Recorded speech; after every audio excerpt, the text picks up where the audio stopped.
خلفائے راشدین کا چوتھا حصہ خلیفہ راشد سیدنا علی المرتضیٰ رضی اللہ عنہ پیش خدمت ہے۔ جی ہاں، اسلام کے چوتھے خلیفہ راشد سیدنا علی المرتضیٰ رضی اللہ عنہ کی زندگی کے خون چکا واقعات، انہوں نے خلافت کے 6 مشکل ترین سال کیسے گزارے، انتہائی دلچسپ انداز میں۔ تو آئیے سنتے ہیں چوتھے خلیفہ راشد کے حالات و واقعات۔ اللہ تعالی کا ارشاد ہے، وہ لوگ جو اللہ اور اس کے رسولوں پر ایمان لائے ہیں، یہی تو وہ ہیں جو ان کے پروردگار کے نزدیک صدیق اور شہید ہیں، ان کے لیے اجر و ثواب ہوگا۔ ارشاد نبوی ہے، اے علی، کیا تم اس پر راضی نہیں کہ تمہیں میرے ساتھ وہی نسبت ہو جو ہارون علیہ السلام کو موسیٰ علیہ السلام کے ساتھ تھی؟ البتہ میرے بعد کوئی نبی نہیں ہوگا۔ جماعت اصحاب روشن ستارے ہیں، آسمان پر موجود ستاروں کی روشنی کم و بیش ہے۔ یہی مثال صحابہ کرام رضی اللہ عنہم کی ہے، لیکن ہیں سبھی روشن۔ ان میں سب سے نمایاں، سب سے روشن اور سب سے تابناک بہرحال پہلے 4 صحابہ رضی اللہ عنہم ہی ہیں۔ یہی پہلے 4 اصحاب خلفائے راشدین ہیں۔ عشرہ مبشرہ میں بھی سب سے پہلے انہی کا نام ہے۔ یوں تو اللہ تعالیٰ نے قرآن مجید میں رسول کریم صلی اللہ علیہ وسلم کے سارے ہی صحابہ کو جنت کی بشارت دی ہے، پھر ان صحابہ کا درجہ سب سے بلند بتایا جنہوں نے اسلام لانے میں پہل کی، اللہ کے راستے میں ہجرت کی، کافروں سے جہاد کیا۔ سیدنا علی رضی اللہ عنہ ایسے ہی صحابہ میں شامل ہیں۔ انہیں یہ عزت بھی حاصل ہے کہ وہ بدری صحابی ہیں۔ اللہ تعالیٰ نے بدری صحابہ کی سب خطائیں معاف کر دیں۔ علی بیعت رضوان کرنے والوں میں بھی شامل تھے کہ جن کو اللہ تعالیٰ نے واضح الفاظ میں اپنے راضی ہونے کی خوشخبری دی ہے، پھر انہیں شہادت بھی نصیب ہوئی۔ مسلمانوں کا ایمان ہے کہ راہ حق میں شہید جنتی ہیں۔ ان سب باتوں کے علاوہ سیدنا علی رضی اللہ عنہ ان 10 صحابہ میں بھی شامل ہیں جنہیں دنیا میں جنتی ہونے کی بشارت دی گئی، یعنی عشرہ مبشرہ میں ہیں۔ ان تمام خصوصیات کے علاوہ آپ کی ایک خصوصیت یہ بھی ہے کہ نبی صلی اللہ علیہ وسلم نے اپنی پیاری بیٹی سیدہ فاطمہ رضی اللہ عنہا آپ کے نکاح میں دی۔ اس جلیل القدر ہستی کی زندگی کے اوراق آپ کے سامنے رکھتے ہیں۔ سیدنا علی بن ابی طالب رضی اللہ عنہ 6 صدی عیسوی کے آخری سال یعنی 600 عیسوی میں یا 601 عیسوی میں مکے میں پیدا ہوئے۔ اس وقت رسول کریم صلی اللہ علیہ وسلم کی عمر 30 سال کے قریب تھی، گویا علی رضی اللہ عنہ آپ سے 30 سال چھوٹے تھے۔ ہجری سن سیدنا علی کی پیدائش کے قریباً 23 سال بعد شروع ہوا، مطلب یہ کہ آپ نے ہجرت سے 23 سال پہلے اس دنیا میں آنکھ کھولی۔ والدہ نے نام اسد یا حیدر رکھا، لیکن والد نے علی نام رکھا، پھر اسی نام پر دونوں کا اتفاق ہو گیا، البتہ حیدر ان کا لقب ہو گیا۔ آپ کی کنیتیں ابو الحسن اور ابو تراب تھیں۔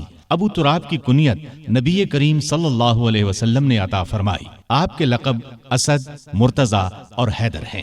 سیدنا علی رضی اللہ عنہ رسول کریم صلی اللہ علیہ وسلم کے سگے چچا ابو طالب کے بیٹے تھے۔ ان کا خاندان وہی تھا جو آپ کا تھا، اور یہ قبیلہ قریش کا سب سے زیادہ عزت والا گھرانہ تھا۔ یہ گھرانہ بنو ہاشم کہلاتا تھا، گویا نبی کریم صلی اللہ علیہ وسلم بھی ہاشمی تھے اور سیدنا علی بھی ہاشمی تھے۔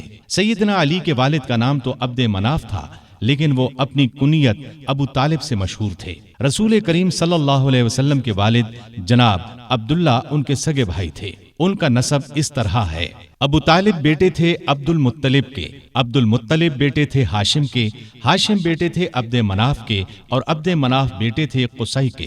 ابو طالب مکے کے بزرگ اور سردار تھے، رسول اللہ صلی اللہ علیہ وسلم پر جان چھڑکتے تھے، آپ کو اپنی اولاد سے بھی زیادہ چاہتے تھے۔ آپ 25 سال کی عمر تک ابو طالب کے ساتھ ہی رہے، پھر ان کی اجازت سے مکے کی ایک نیک خاتون سیدہ خدیجہ رضی اللہ عنہا سے شادی کر لی اور الگ رہنے لگے۔ آپ نے نبوت کا اعلان کیا تو قریش جان کے دشمن بن گئے، لیکن یہ ابو طالب ہی تھے جو آپ کی حمایت میں اٹھ کھڑے ہوئے، ہر طرح سے آپ کا ساتھ دیا۔ علی رضی اللہ عنہ کی والدہ کا نام فاطمہ رضی اللہ عنہا تھا، وہ بھی ہاشمی تھیں۔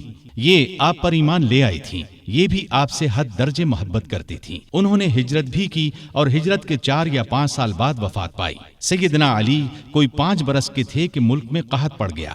ابو طالب پر ایک بڑے کنبے کا بوجھ تھا، اس لیے آپ صلی اللہ علیہ وسلم نے ان سے علی کو مانگ لیا۔ اس وقت سے سیدنا علی آپ کے ساتھ رہنے لگے۔ سیدہ خدیجہ رضی اللہ عنہا نے ان کی پرورش اور تربیت میں آپ کا برابر ساتھ دیا۔ نبی کریم صلی اللہ علیہ وسلم نے نبوت کا اعلان فرمایا تو اس وقت سیدنا علی کی عمر قریباً 10 برس تھی۔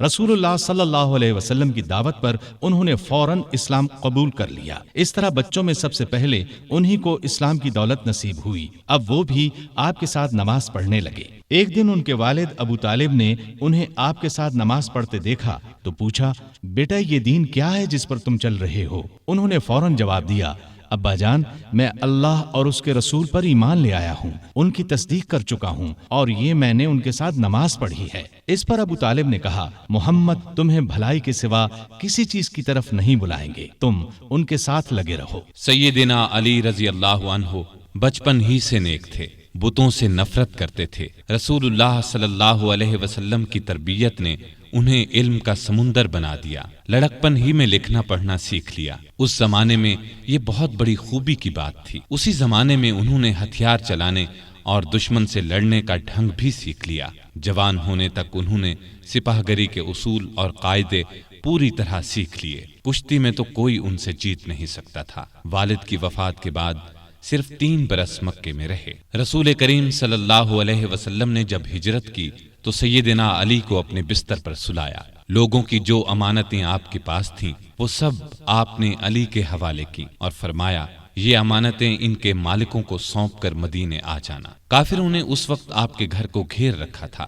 آپ صلی اللہ علیہ وسلم رات کے وقت گھر سے نکلے تو اللہ تعالیٰ نے کافروں کی آنکھوں پر پردے ڈال دیے اور وہ آپ کو نہ دیکھ سکے۔ صبح انہیں معلوم ہوا کہ رسول اللہ صلی اللہ علیہ وسلم مکان چھوڑ کر جا چکے ہیں تو وہ بہت جھنجھلائے۔ انہوں نے علی کو پکڑ لیا، آنکھیں نکال کر بولے، بتاؤ تمہارے صاحب کہاں ہیں؟ اس پر سیدنا علی نے جواب دیا، مجھے کچھ معلوم نہیں کہ وہ کہاں ہیں۔ یہ جواب سن کر انہیں سخت غصہ آیا، ڈانٹ ڈپٹ کی، پھر انہیں اپنے ساتھ لے گئے، ایک جگہ قید کر دیا، لیکن جب ان سے کچھ معلوم نہ ہو سکا تو چھوڑ دیا۔ اب انہوں نے لوگوں کی امانتیں لوٹائیں، پھر مکے سے ہجرت کر کے آپ صلی اللہ علیہ وسلم کی خدمت میں حاضر ہوئے۔ اس وقت آپ قباء میں تشریف فرما تھے۔ علی رضی اللہ عنہ نے مکے سے قباء تک کا سفر پیدل طے کیا۔ یہ 350 میل کا سفر ہے۔ قباء پہنچے تو پاؤں میں چھالے پڑ چکے تھے۔ پھر آپ رضی اللہ عنہ نبی صلی اللہ علیہ وسلم کے ساتھ مدینے آ گئے۔ ہجرت کے بعد سیدنا علی رضی اللہ عنہ نے 35 برس سے کچھ زیادہ مدت مدینے میں گزاری۔ یہ ان کی مدنی زندگی کہلائی۔ ہجرت سے کچھ عرصہ بعد نبی صلی اللہ علیہ وسلم نے مسجد نبوی کی تعمیر فرمائی۔ اس تعمیر میں رسول اللہ صلی اللہ علیہ وسلم اور دوسرے صحابہ نے بھی حصہ لیا۔ وہ اینٹیں اور گارا ڈھوتے وقت اشعار پڑھتے جن کا مطلب ہے، جو مسجد تعمیر کرتا ہے کھڑے ہو کر اور بیٹھ کر مشقت برداشت کرتا ہے، اور جو گرد و غبار اور مٹی سے بچنے کے لیے اس سے جی چراتا ہے، وہ دونوں برابر نہیں ہو سکتے۔ مسجد کے ساتھ رسول اللہ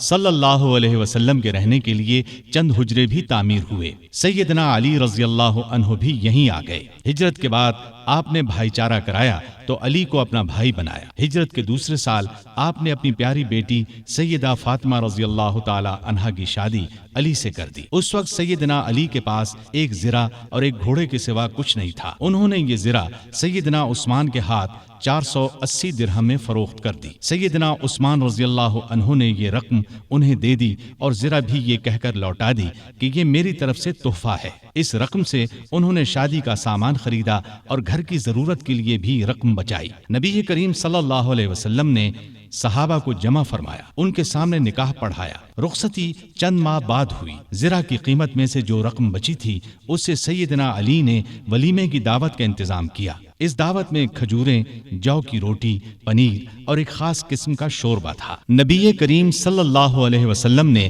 رخصتی کے وقت اپنی بیٹی کو یہ چیزیں دیں: ایک چارپائی، ایک بستر، چمڑے کا ایک تکیا جس میں کھجور کی چھال بھری ہوئی تھی، پانی کا ایک مشکیزہ مٹی کے 2 گھڑے، اناج پیسنے کی 1 چکی، مٹی کا 1 پیالہ اور 2 چادریں۔ سیدہ فاطمہ جب اپنے خاوند کے ساتھ ان کے گھر چلی گئیں تو نبی کریم صلی اللہ علیہ وسلم وہاں تشریف لائے۔ پہلے دروازے پر کھڑے ہو کر اجازت مانگی، پھر اندر داخل ہوئے۔ ایک برتن